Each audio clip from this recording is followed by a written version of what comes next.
आज हम जिस जगह पर खड़े हुए हैं, ऐसा माना जाता है कि इस जगह पर भगवान श्री राम ने भी आकर के कभी विश्राम किया था।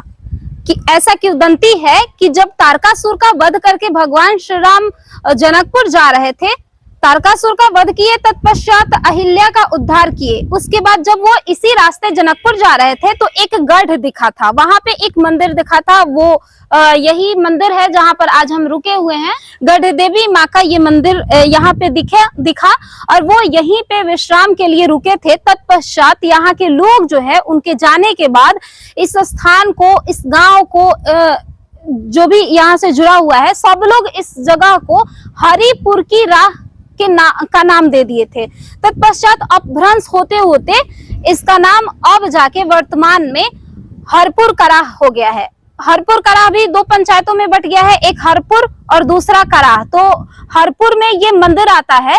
इस मंदिर की पूरी विशेषता बताएंगे और ये पुरातात्विक स्थल से इसको जोड़ा भी गया है। चारों तरफ से बाउंड्री 2007 में कर दिया गया है, लेकिन इस पुरातात्विक स्थल का अभी तक जीर्णोद्धार होना बाकी है।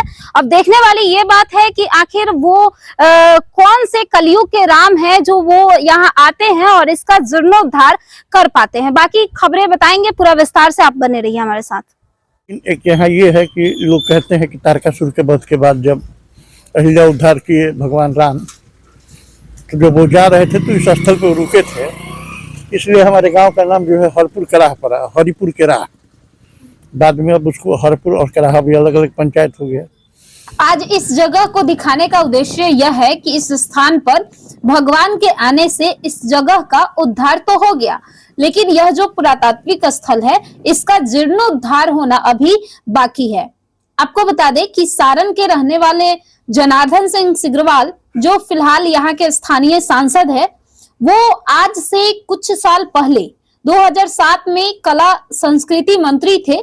तो उनके रिज्यूम में 4 अप्रैल 2007 को कला सांस्कृतिक मंत्रालय बिहार सरकार के द्वारा लाखों की लागत से गढ़ की पुरातात्विक इतिहास को संरक्षित करने के उद्देश्य से चारदीवारी का निर्माण कराया गया था, मतलब बाउंड्रीकरण करवाया गया था। कला सांस्कृतिक और पुरातत्व विभाग के अधिकारियों ने इस स्थल का मुआयना कर इस गढ़ को पालकालीन बताया था।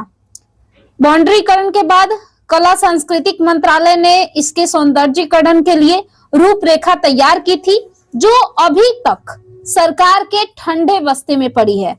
अब देखने वाली यह बात है कि कलयुग के कौन से राम के वजह से इसका जीर्णोद्धार हो पाता है। इस जगह के बारे में बात करें तो यह जगह है हरपुर, जो बनियापुर प्रखंड अंतर्गत आता है।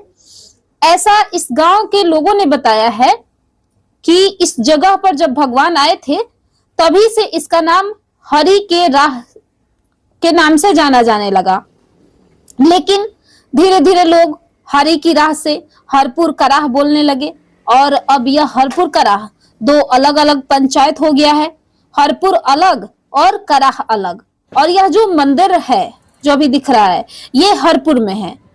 आपको बता दें कि यहाँ पर स्थानीय गांव हरपुर, कराह, भूमिहारा, इब्राहिमपुर सहित दर्जनों गांव के सभी मांगलिक कार्यों की शुरुआत माता रानी की पूजा करके ही संपन्न होती है।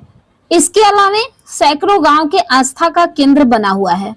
वैसे तो माता की पूजा प्रतिदिन सैकड़ों भक्तों के द्वारा की जाती है, परंतु शारदीय नवरात्र में माँ की विशेष पूजा होती है। चैत्र नवरात्र में भी माँ की पूजा अर्चना से माहौल भक्ति में बना रहता है। अब यही है कि इतनी बड़ी आस्था का केंद्र यह मंदिर। देखिए, गढ़ देवी माता रानी का स्थान है ये, और पुरातत्व विभाग इसका जब आज से 10-15 साल पहले तो बताया था कि पालकालीन संस्कृति का है, लेकिन हम लोग तो चूंकि यहाँ के स्थानीय हैं, लोग कहते हैं कि तारकासुर के वध के बाद जब अहिल्या उद्धार किए भगवान राम, तो जब वो जा रहे थे तो इस स्थल पर रुके थे, इसलिए हमारे गांव का नाम जो है हरपुर कराह पड़ा, हरिपुर के राह। बाद में अब उसको हरपुर और कराह भी अलग अलग पंचायत हो गया। दादी मेरी थी तो वो बताती थी कि गांव का नाम अपना हरिपुर के राह हटे, अयोध्या भगवान जी यही में गई रहस।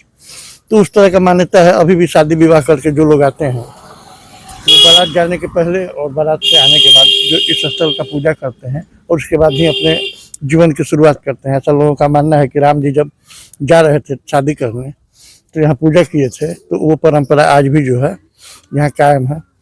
और किंवदंती है, लोग बताते हैं बुजुर्ग लोग कि देवी का जब राजा दक्ष प्रजापति के यज्ञ में जब विष्णु भगवान मोहिनी रूप लेके उनको काटे थे, तो उनके नाक का कुछ अंश जो है ये गिरा था। तो एक नदी हमारे बगल से बहती है इधर से, जिसको नकटा नदी बोलते हैं, पहले उसको नकटा नदी बोला जाता था। जो लोग यहाँ के बुजुर्ग जो लोग हैं वो लोग जो बताते हैं, तो एक तरह से ये देखा जाए कि यह एक ऐतिहासिक स्थल है, एक धार्मिक स्थल है, पौराणिक महत्व भी है।